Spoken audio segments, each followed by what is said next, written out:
आप देख रहे हैं एकरा उर्दू न्यूज़। मैं हूं हैदर अली। खर्दा म्यूनसिपलिटी के ज़र एहतमाम पहली बार उत्तर 24 परगना के खर्दा शमशान घाट पर मुर्दे रखने के लिए पीस हेवन होम का इफ्तिताह रियासती वजीर चंद्रिमा भट्टाचार्य के हाथों हुआ। मेहमान खुसूसी MP दमदम सौगतो राय, MLA बैरकपुर राज चक्रवर्ती, खर्दा म्यूनसिपलिटी के मौजूदा एडमिनिस्ट्रेटर नीनू सरकार के अलावा खर्दा म्यूनसिपलिटी के आला अफसरान, डॉक्टर और मुलाजमीन ने शिरकत की।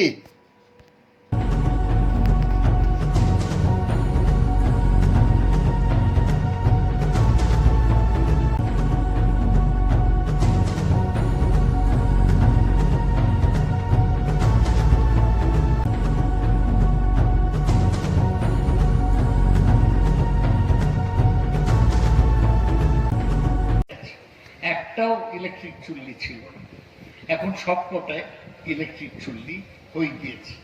সুতরাং আমি মূল্যে শান্তিতে দাহ হতে পারব। 20 লক্ষ টাকা ব্যয় এই মর্চুয়ারি তৈরি হলো। এখানে শবদেহ রাখা যাবে, খুব ঠান্ডা টেম্পারেচার। দুরকম কারণে শবদেহ রাখতে হয়। যারা আমাদের এখানে বিহার টিহারের লোক থাকে, তাদের সব আত্মীয় স্বজনরা দেশে থাকে, তাদের কেউ মারা গেলে তারা আস্তে আস্তে 2-3 দিন লাগে শবদেহ রাখার দরকার। আর এখন বাঙালিদের অনেকে, ছেলেরা বাইরে চাকরি করে, অনেকে বিদেশে চাকরি করে, তাদের শবদেহ রাখা এটা একটা সম্পূর্ণ মানবিক ব্যাপার। খর্দা পৌরসভার এই নাথুপাল শ্মশান ঘাটের কাজটা আমরা বলতে পারি সম্পূর্ণ হলো। 2টো চুল্লি আছে এবং কোভিডের সময় যখন সারা রাজ্যে ক্রাইসিস, আমার এলাকার এই শ্মশানগুলো কিন্তু অসম্ভব ঝুঁকি নিয়ে তারা এই কাজ করেছে।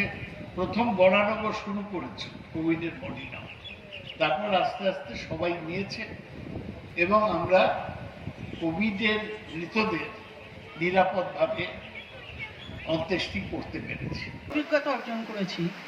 যেমন আমরা দেখেছি যে আমাদের তো পৌরসভার ট্রেডমিলে যে চলতো খর্দার, সেটা তো রাত্রি 10টার পর থেকে আমরা কবিরবাদী পড়াতাম। এমন হয়েছে সকালবেলা মারা গেছেন, আমাকে ফোন করেছে, দিদি কি করব? আমরা তো সে ডেড বডি বেঁধে বাড়িতে রাখতাম। যদি আমাদের বলরামের খোলা থাকে, যদি আমাদের মর্গে যদি জায়গা পাই তাহলেই মর্গে রাখা যায়, অথবা আমাদের যেটা AC বাস আছে, গাড়ি আছে, সেটার মধ্যে রাখতে হয়। এটা খুব বেদনাদায়ক অবস্থা। পরিবারের লোকজন তার আত্মীয়র বডি দেখছে এরকমভাবে কালো প্লাস্টিকে মোড়া।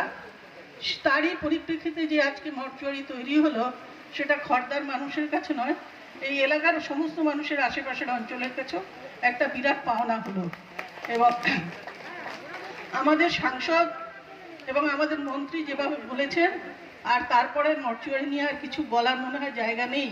হ্যাঁ, তিনি আমাদের সমস্ত কিছু পরিষ্কার করে বুঝিয়ে দিয়েছেন এবং আমরা তৃতীয় ঢেউ আসবে এই ভাবনা ভেবে আমরা সেফ হোম এখনো বন্ধ করেছি, কিন্তু যেরকম অবস্থা আছে ওরকম অবস্থায় রেখে দিয়েছি। তৃতীয়ত হচ্ছে, এছাড়া আরেকটু বলি, আমাদের যারা শ্মশান কর্মী এই করোনাকালে তারা যে পরিশ্রম করেছেন, অমানসিক পরিশ্রম করেছেন, আমি তাদেরকে স্যালুট জানাচ্ছি। আমাদের যারা হেলথ কর্মীরা আছেন, তারাও করোনাকালে ভীষণভাবে কাজ করেছেন এবং ভ্যাকসিনের কালে তারা যেভাবে কাজ করছে তা সত্যি প্রশংসা।